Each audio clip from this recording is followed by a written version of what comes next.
I'd like to now invite up my colleague, Carolyn Shields. Carolyn's our development manager for the organization, and she has a very special awards presentation to talk about this afternoon.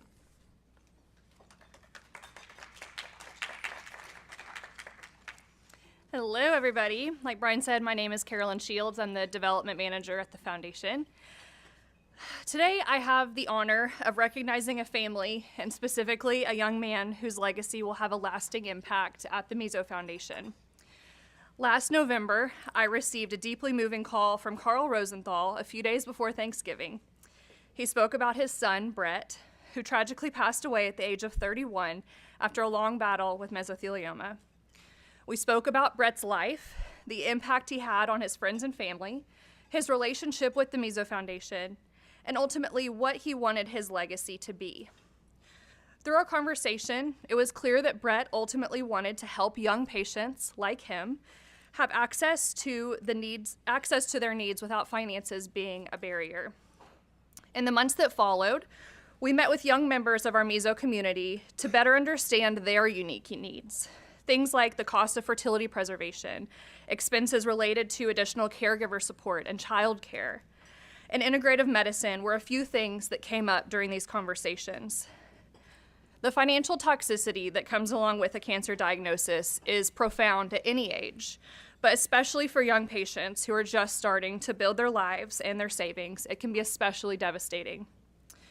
Carl, his wife Sherry, our patient services director Julie White, and myself worked together to create the Brett A. Rosenthal Patient Assistance Fund, a fund created to offset the cost of physical, mental, social, and spiritual needs for patients aged 49 and younger.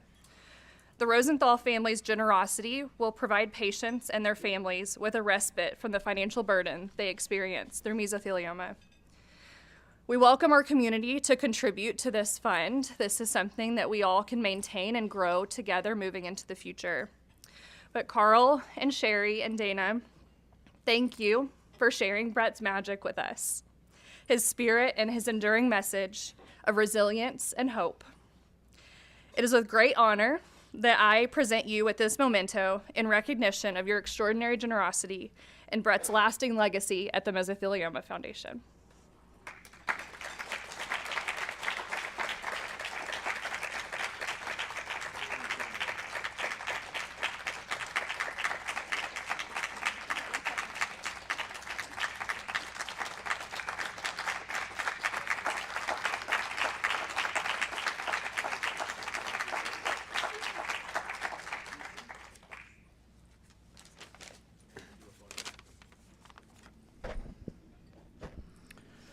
I want to thank you very, very much. We are honored to be here at this very informative and important Mesothelioma Symposium.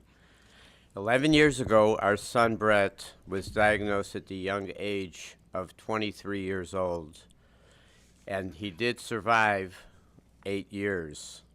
He was very, very involved with the Mesothelioma Applied Research Foundation, getting a needed direction and support from the entire, anyone who would listen to him, especially the nurse at that time, Mary Hesdorfer.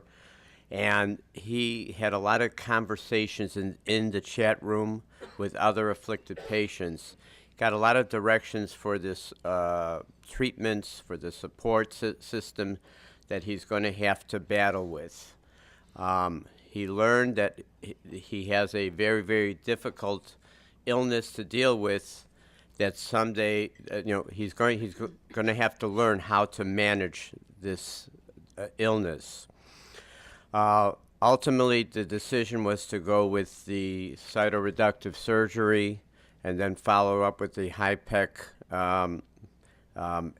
having that heated, topically applied chemotherapy.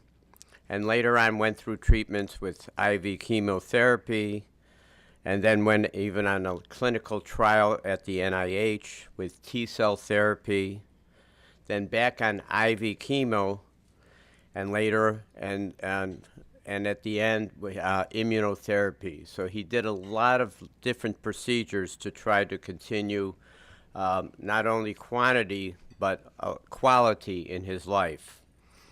He learned how to manage the illness, gaining, again, this information through the Meso Foundation, which we're so grateful for.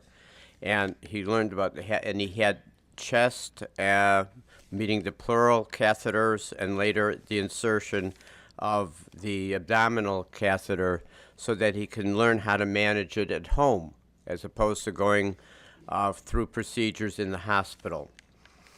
Brett went through multiple treatments, not only with the hope that it would help him, but the fact that hopefully it will help others because they can learn from these procedures that are being performed on him. And that was the quality during his life where he always provided support to others and was caring to so many of his friends and family members. As a true leader, he wanted to show his gratitude to the Mesothelioma Foundation, and he wanted to make sure that a significant donation from his estate would be established in creating this fund to help other misfortunate patients and their families for their various needs of what he believed in comfort care.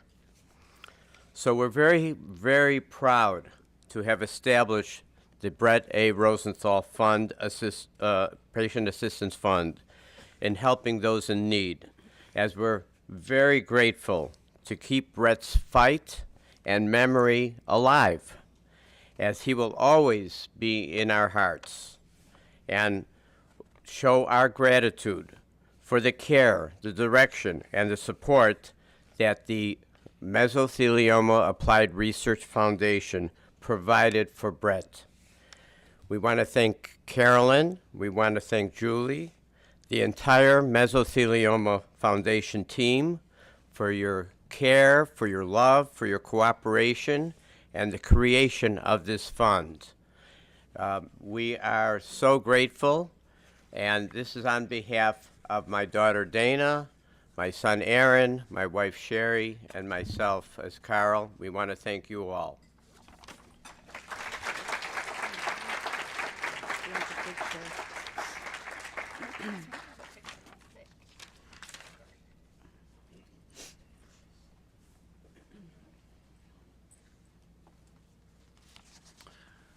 What a wonderful tribute, indeed.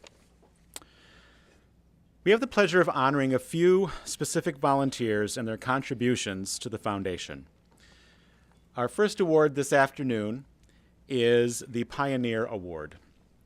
This award honors individuals who are pioneering scientific advances in mesothelioma research, treatment, care, support, and advocacy. At this time, I would like to invite Dr. Tobias Peikert, co-chair of the Scientific Advisory Board, to present the Pioneer Award. Please welcome Dr. Peikert.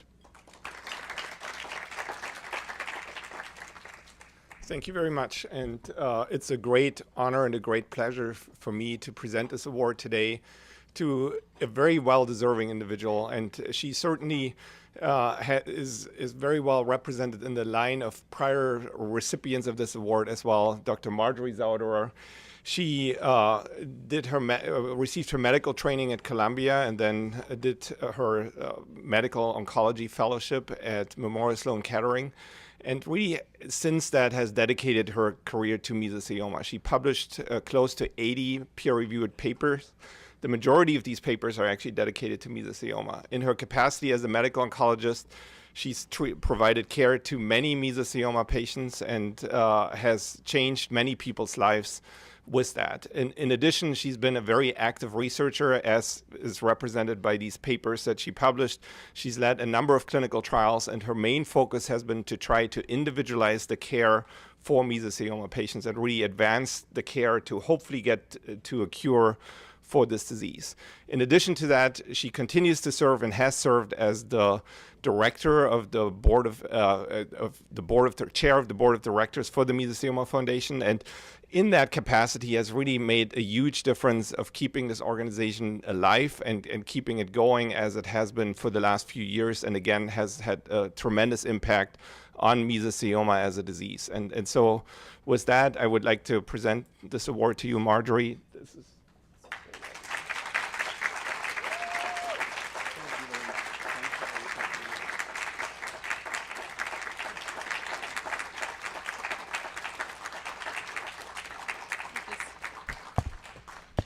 So I know many of the people here in the room, and those who I don't know, I'm happy to see you all here. And I'm not going to say much, but just thank you. And what I love about this organization and these conferences is that meeting with all of you and being here together reminds me what it's all about, right? Which is about the people we care about, family, friends, loved ones who have this disease, and making life and treatment and what happens to those folks better, right? And I think that sort of moment always grounds me. And this is my 15th conference, so I come every year, and that's what I always come back to, and why this organization is so special. Because for us as scientists and researchers and clinicians, it's one of the really unique, rare opportunities where we're here together with the people most affected. And many of us have personal connections to the disease, but we also get a lot out of coming together with all of you. So thank you for recognizing me in this way. I hate being the center of attention, but thank you. And I'm just happy that you're all here today. So.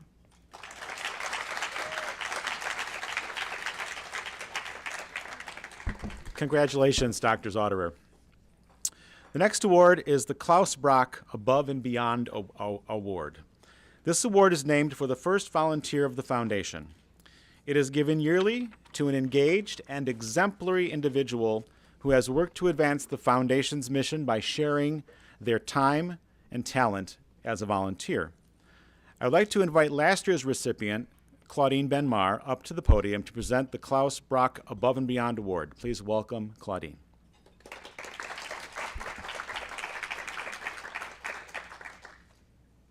Thank you. Reading glasses. Vicki could not be here with us today, so I'm accepting the award on her behalf. But just a little bit about Vicki, because she is amazing. Vicki Slagle started the John Slagle Memorial Golf Tournament in 2012 after she lost her husband to a 4-year fight with mesothelioma. She and her sons wanted to honor his legacy and life in a beautiful way through something he loved. That tournament just finished its 13th year, which is amazing, and it's grown exponentially each year. Vicki could not be deterred by COVID and kept the event afloat when many others fell through. Her constant commitment to her late husband and his memory has created a beautiful event full of love and honor that has raised well over $65,000 for the Mesothelioma Applied Research Foundation. So, yay, Vicki!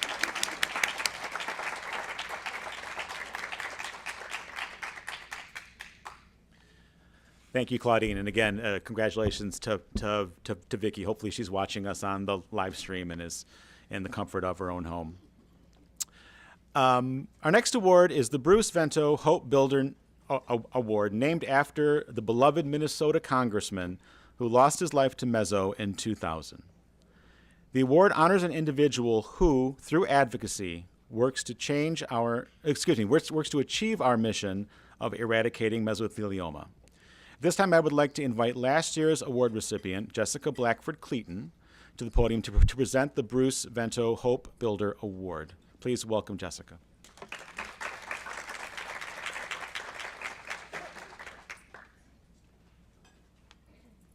Good afternoon. It is my profound honor to present the Bruce Vento Hope Builder Award to a truly inspiring young leader, Mackenzie Thomas. This award recognizes individuals who bring hope to mesothelioma patients and their families through unwavering advocacy. Mackenzie's journey into mesothelioma began when her father, Colonel Doug Thomas, was diagnosed with pleural mesothelioma in 2020. At just 17, she faced the heartbreaking loss of her father, and shortly after graduating high school. Yet, in the face of this tremendous loss, Mackenzie found her voice and purpose. Now a political science and French major at the University of Notre Dame, Mackenzie has dedicated herself to upholding her father's legacy by raising awareness about mesothelioma and advocating for essential research funding. Her impactful journey began with an internship at the Mesothelioma Applied Research Foundation, where she discovered that mesothelioma had been excluded from the CDMRP funding list. Determined to change that, she reached out to congressional members and, at just 20 years old, advocated for the desperately needed funding. Her relentless advocacy helped to connect Senator Moran and Senator Chuck Schumer's office, leading to a renewed commitment to include mesothelioma in the CDMRP research funding. Not an easy undertaking. Even while studying abroad in Paris, Mackenzie has continued her advocacy efforts, proving that her dedication shows no bounds. As she prepares to graduate from Notre Dame this spring, we are excited to see how she will further her mission to bring hope and change to the mesothelioma community. Please join me in celebrating Mackenzie Thomas, a beacon of hope and unwavering advocacy for those affected by mesothelioma.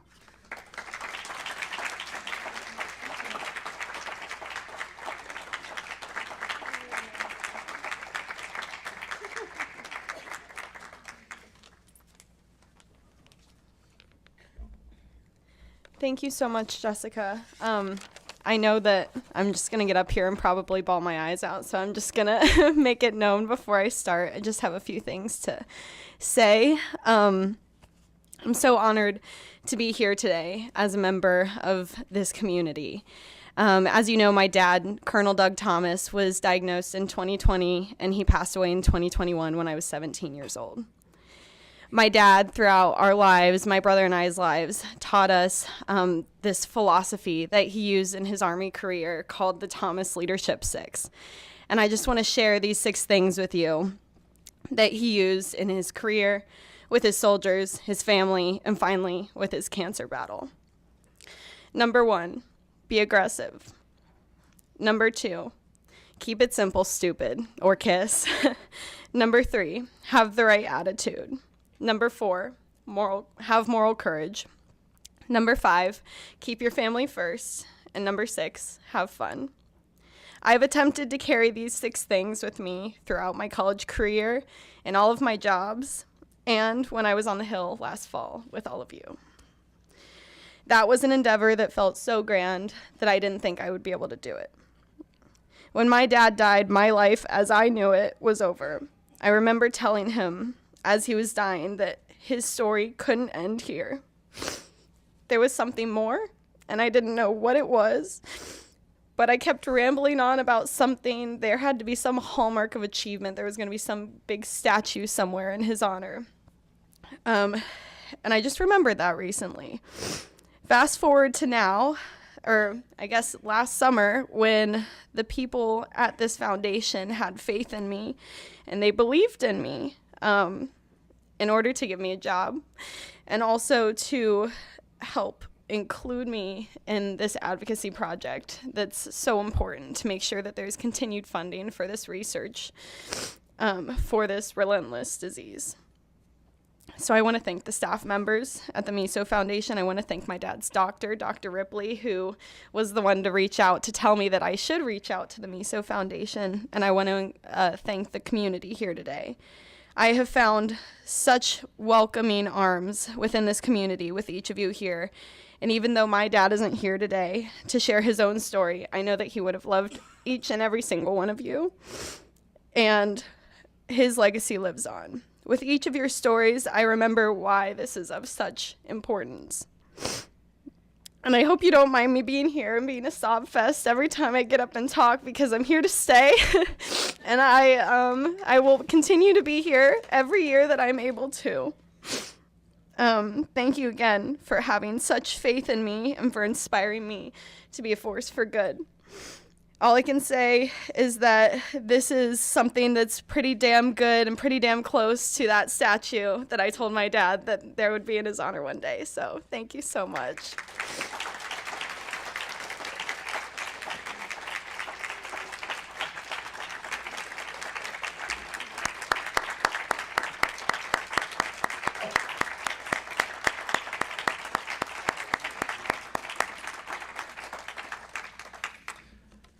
Thank you, Mackenzie. Thank you. I just had the honor of meeting this lovely young woman this morning, actually yesterday, and immediately was impressed when someone's a double major and one of them's in a foreign language. I can't even manage my own native tongue, let alone another foreign language. So always impressive. The next award was created just a year ago in memory of one of the foundation's biggest supporters, Bonnie Anderson. Bonnie was a 21-year warrior, relentless advocate, staunch supporter, and most gracious friend to the foundation and so many of its members. There's no better way to describe Bonnie than a changemaker. To present this year's Bonnie Anderson Award, Changemaker Award, I would like to invite up Bonnie's husband, John, and her daughter, Darcy.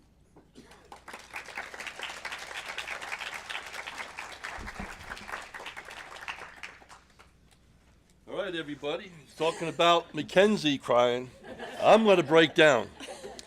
My wife passed away a year and a half ago, and it wasn't a good thing. Brian did a good introduction. As a reminder, we supported 4 full grants for this organization. We also, Bonnie insisted we invested outside in the biomarker field, outside the organization, and did investing in there to get things done. Besides throwing lots of money into this place. You'll hear more later. Bonnie was a terror on the hill. We used to have our appointments with senators and congressmen. But there was also doors that were closed to us, and we used to go in our free time knocking on the closed doors and say, hello, is your medical liaison in? Someday I hope all you have a chance to do it and knock on those doors. Because we used to call in South Jersey, do you live in this area? We don't know you. They didn't want to talk to me. But I showed up when it came to that issue. Bonnie was a terror. Never took no for an answer. Dealt with many doctors, worked with this organization, and I'll cut that short a little bit. Let's talk about the award that's going out, because I could probably talk for a half hour, and Brian hasn't given me a bad look yet, so I'm happy. In 1206, was it 1206? And yes, Rich Moscow was presented with peritoneal mesothelioma. And I'm going from notes, cuts and pastes, and so forth. And then what happened after that? Okay, I'm lost for a minute. Okay, Rich served many roles in the foundation. The board, the CDMRP, which you hear a lot, Congressional Direct Medical Research Programs, reviewer, patient advocate, and besides, through it all, Laura, his wife, was a supporter. Together, they met with countless newly diagnosed patients and their caregivers to mentor and give them hope through the tough battle ahead. They also met us on the Hill, and that's what started Rich and Laura going off, because coming back from our meetings with senators and congressmen, they started talking, and from there on, our friendship for many years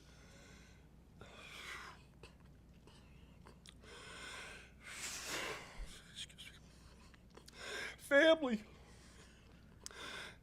This is such a strong family. It's phenomenal what they can do for you.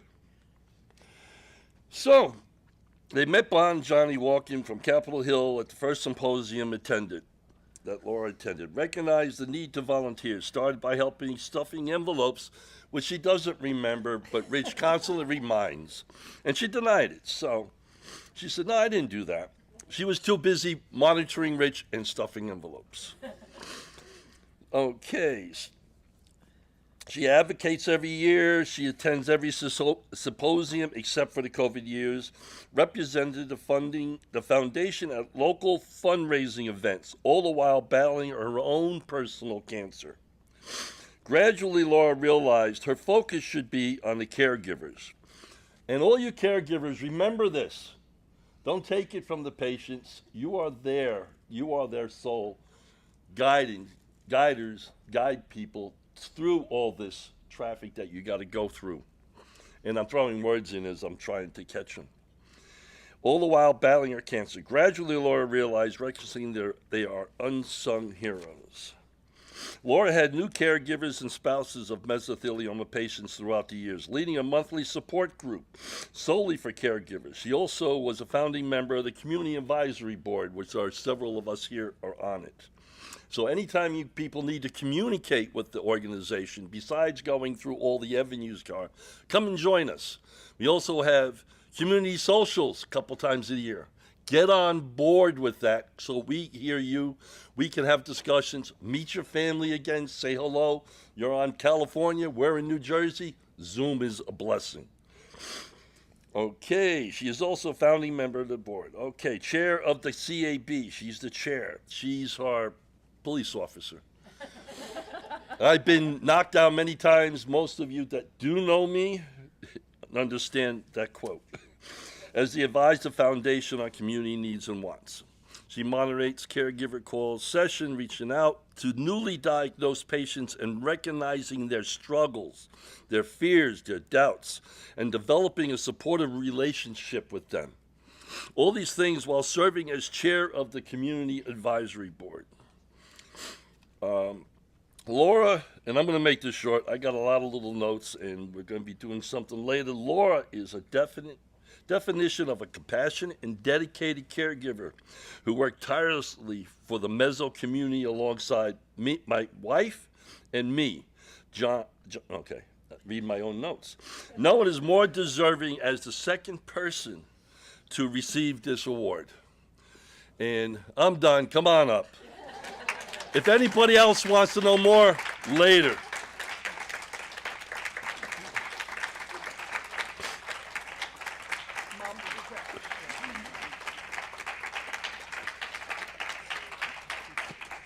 It's been many years. Family. Thank you. Well, I'm just going to put that down. I made it. You did. Wasn't sure. Barely.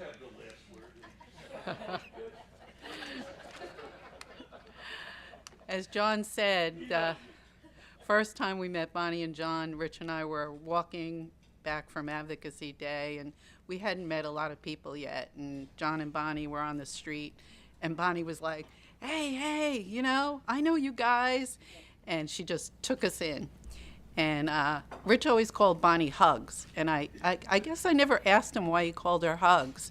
He had her in his phone as Hugs, and he would say, oh, I have to call Hugs. And I asked him the other day, I said, why did you call Bonnie Hugs? And he said, because she said, I always have to give a patient a hug. So that every patient needs a hug. So I always give a patient a hug. And that's why he called her Hugs. And that's who Bonnie was. She always gave a patient a hug. She always reached out to every patient, anybody who needed anything. And John took away some of my thunder here, but she never took no for an answer. She would knock on doors. She would relentlessly pursue politicians, newspapers, anybody to talk about meso, to get that Meso Awareness Day proclamation, to get funding, to just get the word out about mesothelioma and awareness, and to make sure that everybody knew about the disease. Bonnie battled, unfortunately, lots of cancers, but meso was her main focus, and she always wanted to have everybody be aware and always looking for a cure and treatment and research. And as John said, they put their heart and soul and money into that area. When Rich was first diagnosed, I remember coming home from the hospital and sitting and doing what we all should not do and getting on the internet. And the stuff was not very pleasant. And we didn't find out about the foundation until much later into the journey. And it was a very lonely journey. So when we found the foundation, it was just so rewarding to be able to be with other people and have the support and, as John said, find family and friends. As John said, we became friends with John and Bonnie. It wasn't just our meso family, there was also friends. And that's why I've tried to give back over the years, because I took so much, I wanted to give back something also. So I'm very honored to be blessed with this, and thank you very much. And thank you, Bonnie.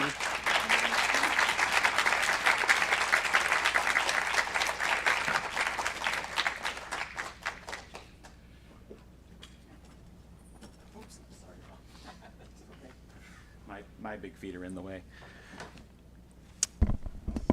Okay. Thank you so much to John and Darcy and Laura. Congratulations. Again, to all of our awardees to this point, let's hear a round of applause.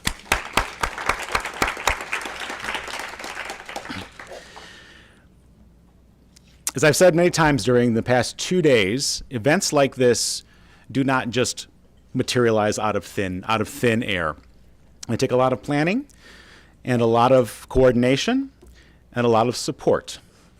And that support often comes in the form of finances. And we have sponsors that are very true to the organization. Carolyn picks up the phone, reaches out, and asks for their assistance and support, and they respond. And they say yes, again, and again, and again.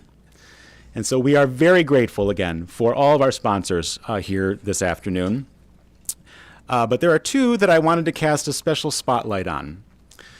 And one of them is Bellick & Fox. Bellick & Fox is a returning sponsor who has been with the foundation for a number of years, and they have again and again said yes. And that's unusual. Those of us who work in fundraising often get, call me again next year, or maybe, but they've said yes. And so to that end, they are one of our returning top sponsors for this organization, for this event, for this year. So again, I would just like to invite, is Joe Bellick in the room somewhere? No? Maya? He stepped out. Okay. Well, I got a chance to meet Joe Bellick on a phone call on my second week at the organization. And Joe is a warrior. Just like everyone in this room, Joe fights for what is right. And I was very pleased to meet him and to learn of their considerate support and their unwavering support for the organization. And the second organization we would like to honor today is a new sponsor to the organization, and that is the law firm of Dean, Omar, Branham, and Shirley. And I am wondering if Kathy is here. Kathy Farinas, I say that correctly? Farinas. We called. Dobbs responded. So again, I would just like to, on behalf of the foundation, on behalf of the board of directors, on behalf of the patients, on behalf of the caregivers and the advocates and everybody who contributes to this community, we thank you. We thank you from the bottom of our hearts, and we hope your support for many, many years to come. Thank you for allowing me. If you'd like to say a few words, you're welcome to. Please do. We're running so far behind. I don't want to take up time. I just want to thank you for letting us be here and letting us and be part of this community, because it's so very, very important. And the people that put their trust in us to help you out in the kind of the worst times of your life sometimes. And that we don't take that lightly. So thank you so much on behalf of everybody at Dobbs.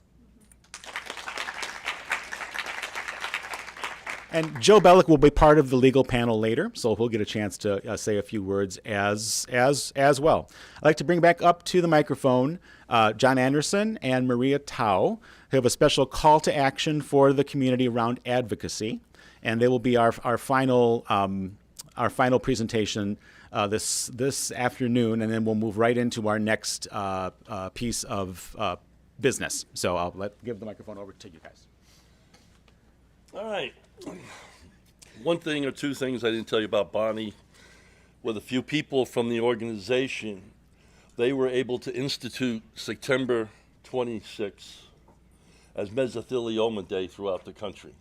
Not a proclamation which you can do every year with your local politicians, governors, senators, and so forth. She was also able, and it took us 3 years of politics, to get September 26th in New Jersey as a permanent day, as a thing that was done. So I challenge you all, go after congressmen and senators and tell them what you need to do and what needs to be done. Now I'm going to tell you a thing about, it's on the screen, is June Bennett. She was with the organization from the beginning. My wife was here 23 years ago, the second and third year of the organization's start. And so was June. June used to go on Capitol Hill. She was the terror. And she had pleural mesothelioma. And she still smoked to the end. She smoked. She used to go to the symposiums. Then the hotel used to holler at her because they booked her extra for smoking in the room. She didn't care. Her doctors told her, you're not smoking. This is the last good thing in life. I don't care. So if you have a few quirks that you like, go for it once in a while. Enjoy life for a day. If you need a cocktail and you're not allowed to have it, go out to that back porch and have a couple. Your doctor will forgive you once in a while. Don't make it a habit. So June went on. And then what happened as things went on, June passed away. She used to drive around in a Segway after a while and then go hopping around and get to the steps and people would help her. And you can't go to this park with that. Well, guess what? June was a warrior also. When she passed away, the coat was passed on to my wife, Bonnie. When Bonnie was on Capitol Hill, this is where we have previous patients that have died from mesothelioma. If you would like to join, if any of your spouses that have passed away from meso or people you know, you're more than willing to pass on to Maria some pictures of your spouse, and we're going to get them on the jacket because Maria does go on Capitol Hill. She's been there, and that's why she's got this award. So I'll let Marie talk. She can put it on. She's the model of the day. And we just wanted to tell you about June. You see the pictures? This is when, there would be we had 5 busloads of people going on Capitol Hill back in the early days when asbestos was really on top of the media. And this is what we used to do. We were very outspoken. John is a very hard act to follow, and in the interest of time, I'll keep it short. But last year when he gave me this jacket, I was speechless, and I still am today because I just know the legacy of June, the legacy of Bonnie, and this, I feel like, is a legacy that belongs to everyone in this room. It's a jacket that belongs to the community because it represents the people who have lived through this experience in all different, as a patient, caregiver, bereaved member.